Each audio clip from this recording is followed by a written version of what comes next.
Auditors General in Canada are amongst the most respected public servants. I mean, they're accountants to begin with, not lawyers. That goes a long way. But seriously, their job is to be advocates for taxpayers, to have full access to government spending, to check for waste and corruption, and to criticize plain old overspending. Every government of every partisan stripe is properly afraid of an Auditor General.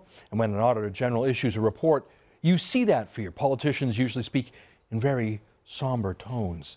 They usually just immediately collapse and say, yeah, we agree with everything. The most they usually do, if they're feeling like fighting, which they usually aren't, is to say they'll study the findings of the Auditor General carefully.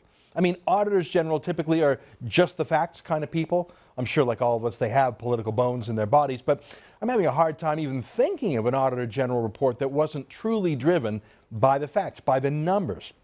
I'm not calling them saints, but in politics, they're generally one of the good guys or good gals, which makes the recent work of Ontario's Auditor General, named Bonnie Lysyk, so fascinating. She spoke frankly about the disaster that is Ontario's Liberal government, and how could she do otherwise? As you know from watching our show, Ontario, which once used to be the economic engine for the whole country, it's now a have-not province.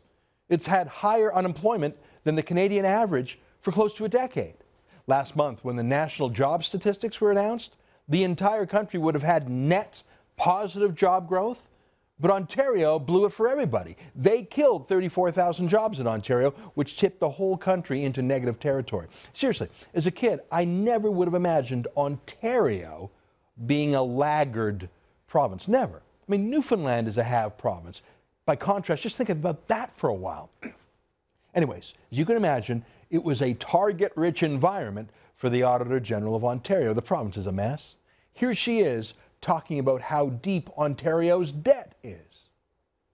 Ontario's net debt to GDP ratio stood at 38.6% at March 31st, 2014, up from a pre-recession level of 27%.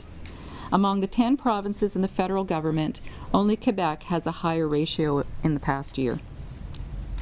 Ontario's net debt for 2017-18 is expected to reach more than $325 billion, or $23,000 for every single man, woman, and child in the province. That's a heavy load, and it could get heavier if interest rates start to rise above their current historical low levels. Seriously, Ontario's debt, in raw numbers, is double that of California. California has 3 times as many people in it. Ontario's debt is higher. Ontario's electricity prices are amongst the highest in North America. I mean, it would be shorter to list the good news in the Auditor General's report than to go through all the bad news. But let me focus on one thing that has really irritated a lot of Ontarians. These so-called smart meters in our homes for power use. It was supposed to save money. It was supposed to save power. It was supposed to be a brilliant idea by the super smart Liberals. Yeah, no. Just putting in those units cost $1.9 billion. Seriously. What, were they made of gold? Were they delivered by Rolls-Royce courier? How? How did that even happen? Well, this is Ontario Liberals. They blow through $1 billion like you and I go through $5 bills. The e-health computer scandal, the orange helicopter scandal, the build them then shut them down natural gas power plant scandals. I mean, $1.9 billion for smart meters is getting off cheap for these Liberals. We found that for the money spent, that there are a number of objectives that have not been met. The reduction of peak demand has not been met, and that was anticipated to be one of the benefits. There was another reduced cost for the distribution companies was another objective that has not been met.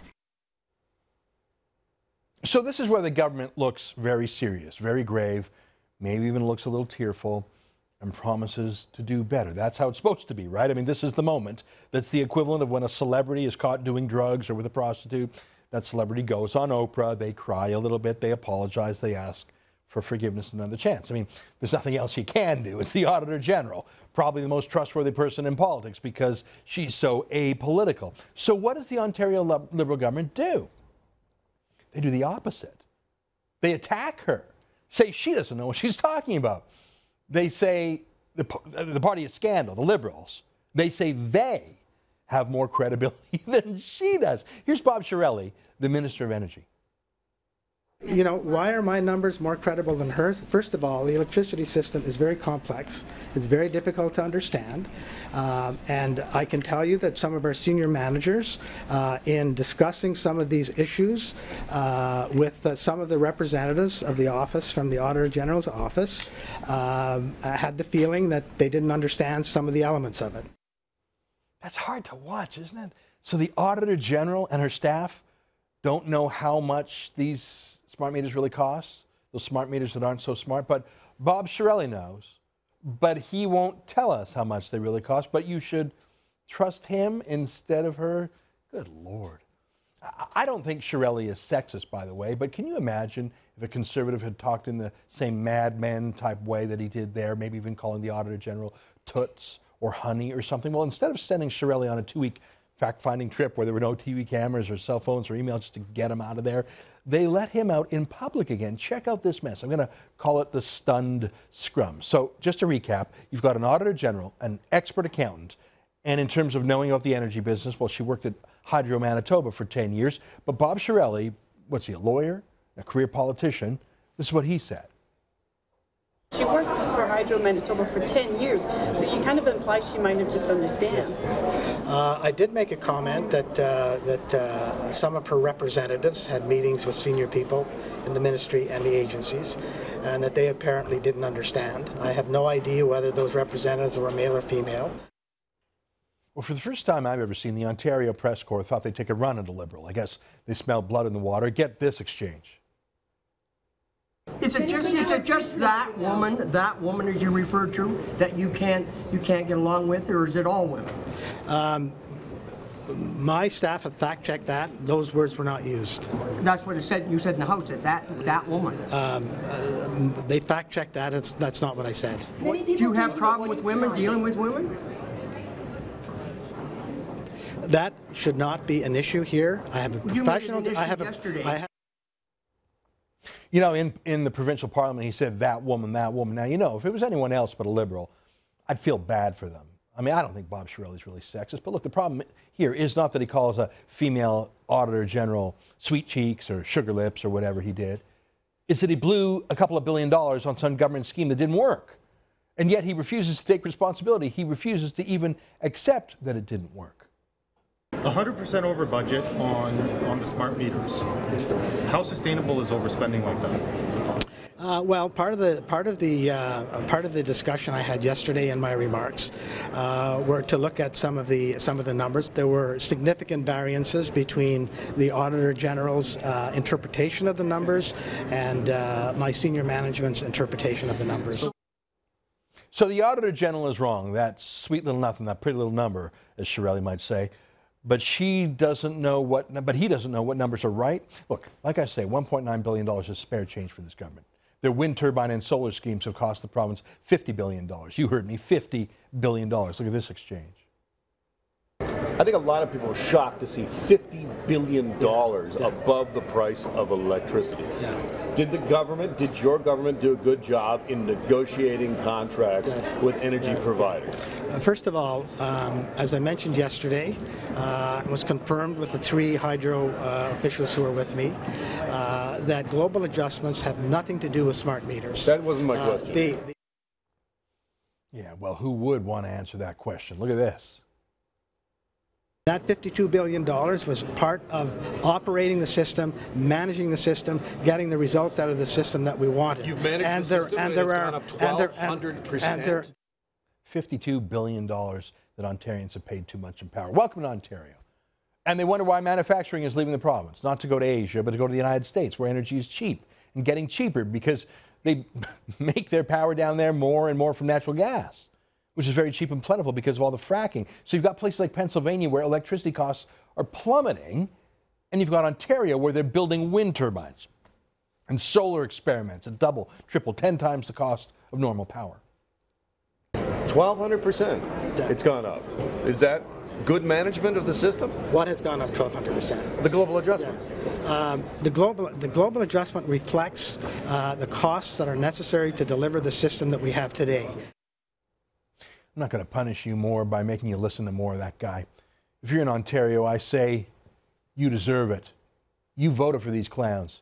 You just gave them a majority. If you're not in Ontario, I say, don't come here unless you'd like to pay high taxes and high electricity prices and still have brownouts and blackouts a half dozen times a year. Oh, it went on a bit, and I think Shirelli made a decision. The $50 billion thing wasn't going well. Better to go back to talking about the Auditor General being a silly little girl. I acted in a very professional manner in dealing with the issues. Yesterday. Just and I went forward. Yourself. I acted in a very professional manner moving forward. Why are my numbers more credible than hers? Very complex.